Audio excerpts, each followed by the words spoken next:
on free expression and civil liberties.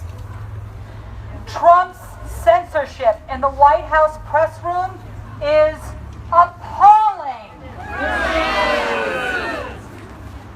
Addressing this issue, we have three distinguished speakers.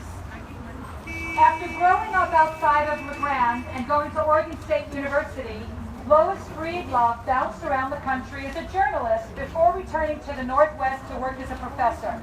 Please welcome Lois Breedlove.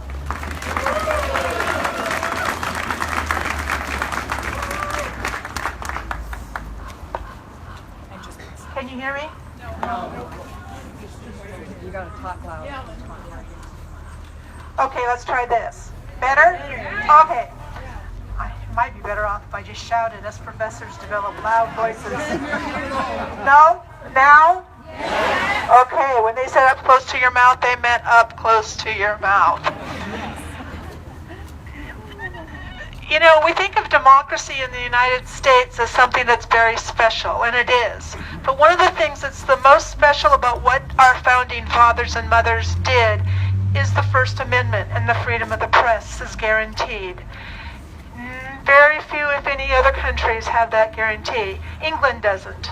Canada doesn't. For all the freedom of the press that they don't have it guaranteed like we do.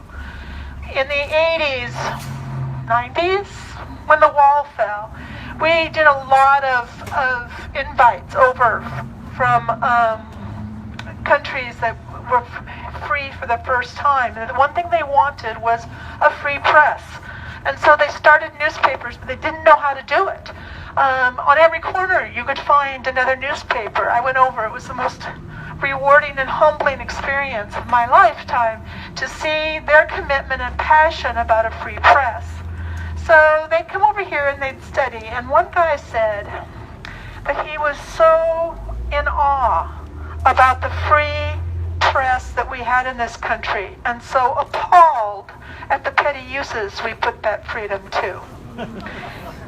Because we know all we can know about our celebrities, about people who are doing weird things, and then we turn away from the news and say it's boring. And as technology hit and newspapers scrambled, and then Obama made us all complacent. For all that he was closed to releasing information, it was a very sensible time. And so the public and journalists both got complacent. And we took it for granted that it would always be there. And now we know how little it takes to stop a free press. A few tweets, some closed doors. What is this with Walden doing stuff behind closed doors on health care, for heaven's sakes? Why isn't he here holding hearings in his own district? Of all the places to find out what rural working people need, he's got it made, but he's not here.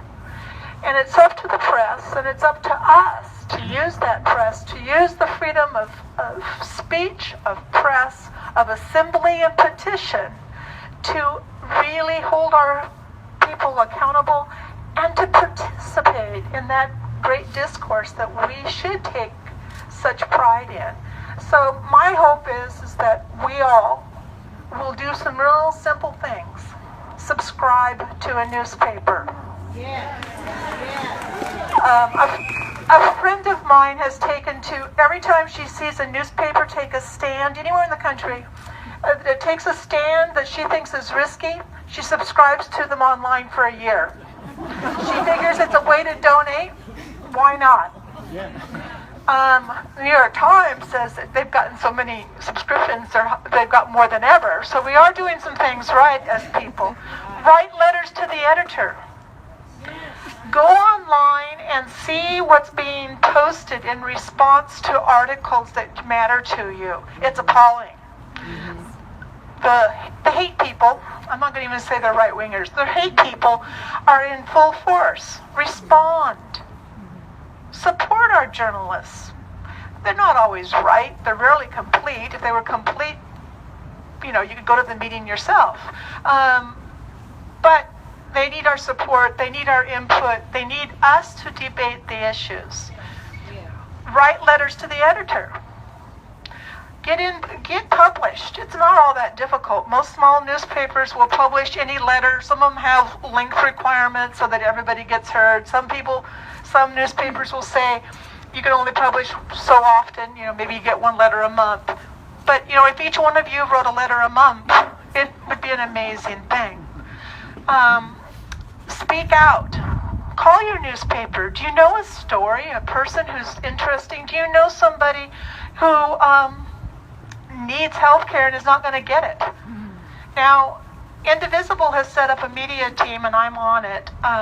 And Breedlove isn't a hard name to remember for most people, so you can probably find me on our Facebook page. And we're looking for people who have personal stories to tell, because news is about people. And we need the facts and figures, but we also need those people. So if you've got a story on any issue, we want to hear from you. And you can just send me a text or send me a PM or whatever we want to call it these days, and let me know that you've got something you want to talk about. And we can talk, because we want to get the word out about how issues impact us.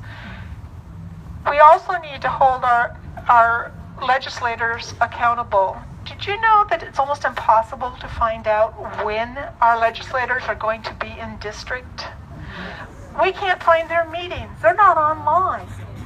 That's ridiculous. By law, all of that information is open to the public.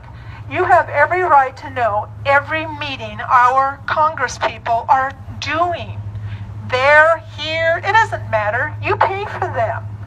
So we need to start pushing back and saying, wait a minute, we want more openness. We want more accountability.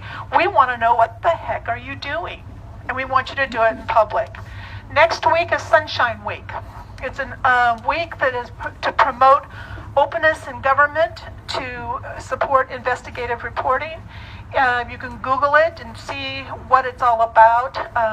Committee to Protect Journalists and American Association of Newspaper Editors co-sponsor it. They've done some great things in the past. This year they said their main commitment is to hold Trump accountable. So you want to take a look at what they're doing and get involved, because if we don't have freedom of speech, press, assembly, petition, we don't have a democracy. Thank you.